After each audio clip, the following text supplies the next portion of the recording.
It's a first move towards suing the city, a claim alleging San Francisco, which owns the zoo and its animals, was negligent by not keeping Tatiana the tiger properly locked up. The two brothers who survived the attack want damages for their injuries, for having their car impounded, and for what they call a smear campaign by hired PR man Sam Singer, who they say intentionally damaged the brothers' reputation with remarks like this back in January. It's quite possible, based upon what the police have presented, that the two brothers may have taunted Tatiana the tiger and gotten her out of her enclosure.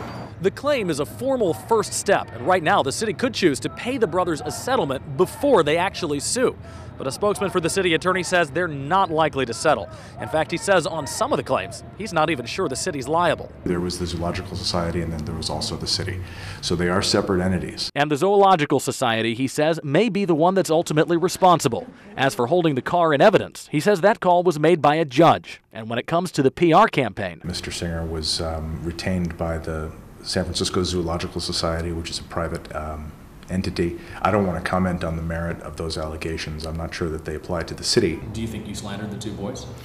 Absolutely not. Sam Singer says all his information about the Dhaliwal brothers came from police and city officials, and sometimes from us, the media.